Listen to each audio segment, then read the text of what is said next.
আজ আমি বলবো মর্দ মানুষদের দুর্বল শঙ্কু পোকাকে ভীষণ শক্তিশালী করার জন্য খুব সহজ একটি প্রাকৃতিক ঘরোয়া উপায়, যেটির ব্যবহারে একদম নিজের বাড়িতে বসেই দুর্বল, চিকন এবং ভীষণ সাইজে ছোট সোনাকে অনেক বেশি লম্বা এবং মোটা করে নেওয়া যাবে।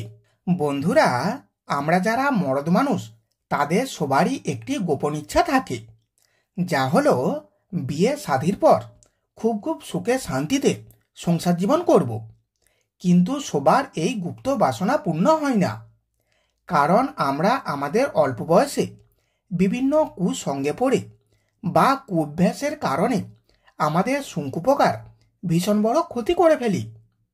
আসলে আমাদের যখন অল্প বয়স থাকে, আমরা অনেকেই নেশার বশে বা মনে একটু তৃপ্তি পাওয়ার জন্য নিজের বাঁ হাত ব্যবহার করে করে মৈথুন করে থাকি, এবং এইভাবে দিনের পর দিন চলতে চলতে নিজের অজান্তেই শঙ্কু পোকার চেহারার পরিবর্তন করে ফেলি। আসলে অতিরিক্ত হাত মৈথুন করার ফলে শঙ্কু পোকার ডোগা মোটা এবং গোড়া সরু হয়ে যায়।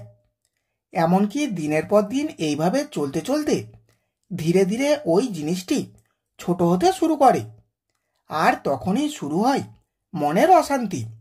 আপনি যদি একটু খেয়াল করে মনে করার চেষ্টা করেন যে আপনি যখন ক্লাস 8 বা 9 পড়তেন, তখন কিন্তু ওই জিনিসটি এক হাতে করে মুঠো করে ধরার পরেও তার অর্ধেক অংশ দেখা যেত, কিন্তু এখন আর সেটা হচ্ছে না। এখন হাতে করে মুঠো করে ধরার পর খুব অল্প একটু বেরিয়ে থাকে এবং বাকি সবই হাতের মধ্যে ঢাকা হয়ে যায়। অবশ্য আমি এই বিষয়টি যখন নর্মাল অবস্থায় থাকে সেটার কথা বলছি না, আমি বলছি ওই জিনিসটি যখন জেগে ওঠে সেই সময়টার কথা। বিশ্বাস না হলে আজকালের মধ্যে একবার পরীক্ষা করে দেখবেন সেই ক্লাস 8-9 পড়ার সময়ের সাথে মিলছে কিনা, যে সময়টাতে আমরা প্রথম প্রথম হাতের কাজ করতে শিখি। যাই হোক, অনেক কথা বলে ফেললাম, চলুন এবার তাহলে শিখে নিই বাড়িতে কিভাবে খুব সহজেই চিকন, ছোট এবং দুর্বল সোনাকে ভীষণ শক্তিশালী করে নেওয়া যায়। বন্ধুরা, এতক্ষণ আপনারা যে জিনিসটি দেখছেন এটি আসলে একটি গাছের ফল। আয়ুর্বেদ শাস্ত্রে এই ফলটি বহুবার উল্লেখ করা রয়েছে।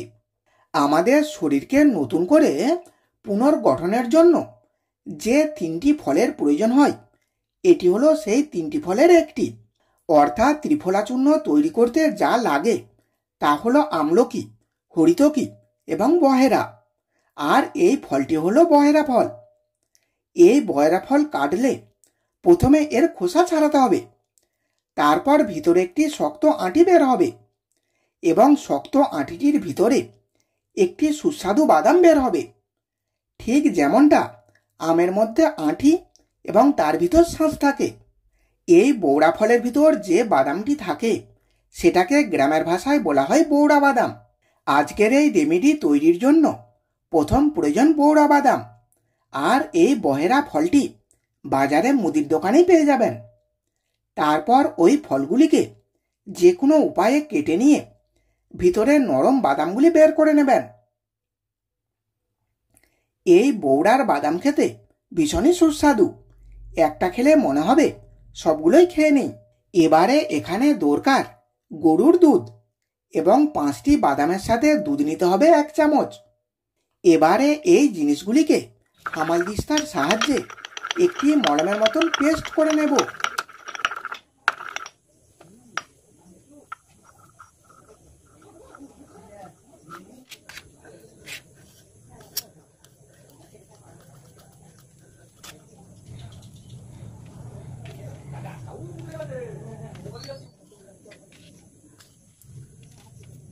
এরপর লাগবে মধু, এবং পরিমাণ হবে 1/2 চামচ।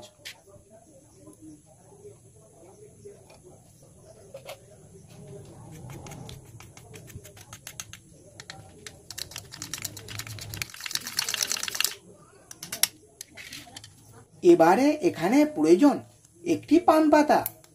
এরপর এই পান পাতাটির উপর এটি প্রথমে খুব ভালো করে মাখিয়ে নেব।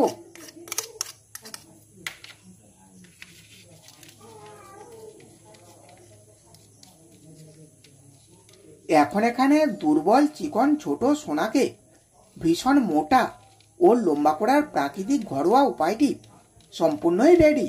এবার এই পান পাতাটিকে গোল করে পাকিয়ে নিয়ে সোনার উপর কভার করে গার্ডার বা চাম দিয়ে আটকে রাখতে হবে। এটি এইভাবে 1 ঘন্টা রেখে তারপর জল দিয়ে ধুয়ে নেবেন এবং সারা দিনের মধ্যে মাত্র একবারই ব্যবহার করবেন। এই উপায়টি 2 থেকে 3 সপ্তাহ ব্যবহার করলেই আপনি মনের মতন জিনিস পেয়ে যাবেন। তাহলে এই পর্যন্ত ছিল আজকের বিষয়। ভিডিওটি এখানেই শেষ করছি। এখন একটি লাইক করে দিন, বন্ধুদের কাছে ভিডিওটি শেয়ার করে দিন এবং আপনার মতামত কমেন্টের মাধ্যমে জানিয়ে দিন।